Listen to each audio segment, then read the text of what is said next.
और हमारी भी वही है, सामने एक जो है गैया बधी हुई है। पर लेकिन फिर भी कहा मानुष तन अनमोल रे, माटी में ना रोल रे, अभी तो मिला है फिर न मिलेगा, कभी नहीं कभी नहीं कभी नहीं। और रामायण कह रही है बड़े भाग मानुष तन पावा, सुर दुर्लभ सदग्रंथ न गावा, साधन धाम मोक्ष कर द्वारा, पाई नहीं ये परलोक सवारा। ये मनुष्य का शरीर जिसको मिला है, ये हम सब भाग्यवान है जो हमको मनुष्य शरीर मिला है और बैठे हुए। और आगे क्या कहा, सुर दुर्लभ, सुर माने होता है देवता। यहां पर पीछे एक बिटिया बैठी, उससे पूछो जरा सा अगर आता है तो साहित्य में, सुर माने होता है देवता। देवता लोग भी शरीर के लिए तरसते हैं। तो हम देवताओं से बड़े हुए कि छोटे हुए? बोलो एक जमान में बड़े हुए, तो काहे को देवताओं के पीछे पड़े हो? अपना जीवन सुधारना है हमें। सुर दुर्लभ सद ग्रंथ में गावा, साधन धाम मोक्ष दरवाजा। मोक्ष का दरवाजा है, मुक्ति का दरवाजा है। अगर इस मुक्ति को हम समझ लें, इस मोक्ष को हम समझ लें, तो हम अपने जीवन का को धन्य कर सकते हैं। पर जीवन तभी धन्य होगा जब हमको सच्चा सदगुरु मिल जाए। गुरु बहुत है, आज गुरुओं की कमी नहीं है। दाढ़ी बढ़ाने वाले खगड़ेश्वर, महेशेश्वर, पता नहीं क्या क्या नाम रखा है, सब जो है इसी दुनिया में रमे हुए हैं। पर एक चीज है जो हमारे अंदर ईश्वर बैठे हुए हैं, उसको समझना पड़ेगा।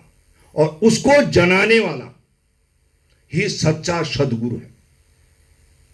कैसा सदगुरु है, उसकी महिमा थोड़ा सा शब्दों में आप समझिए। आप जब राजसू यज्ञ हुआ, राजसू यज्ञ होने के बाद, राजसू यज्ञ जब हुआ, महाभारत का युद्ध जीत लिया पांडवों ने, फिर उसके बाद राजसू यज्ञ किया। राजसू यज्ञ के बाद देखा, एक घंटा लगाया था और ये कहा था कि अगर राजसू यज्ञ अच्छी प्रकार संपन्न हो जाएगा तो घंटा अपने आप बज जाएगा, लेकिन बज नहीं रहा था।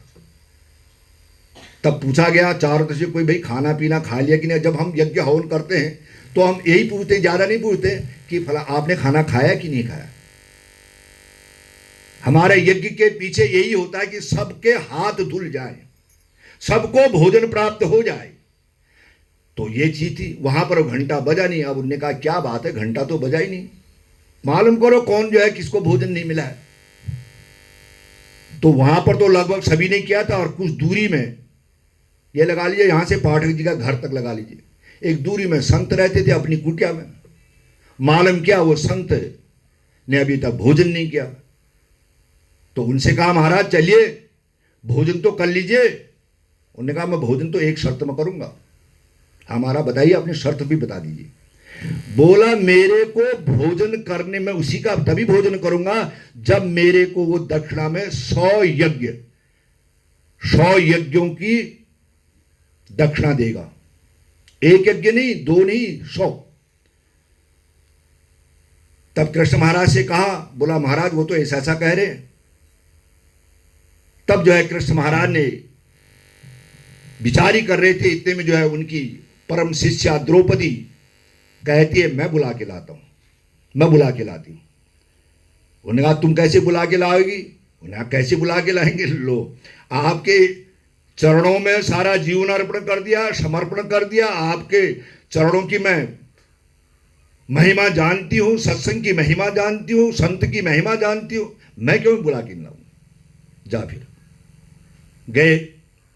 और जब गए तो कहा महाराज चलिए भोजन कीजिए, हमारा यज्ञ संपन्न कीजिए, आपके बिना अभी हमारा यज्ञ संपन्न नहीं पड़ा। उन्होंने कहा वही शर्त है मेरी, 100 यज्ञ फल जो मेरे को दे देगा मैं भोजन करूंगा। उन्होंने कहा आप तो जो है साधु हैं, विवेकी हैं, संत हैं, और आप जानते हैं संत मिलन को चल दीजिए तज माया अभिमान, ज्यों ज्यों पग आगे धरे कोट यज्ञ फल समान।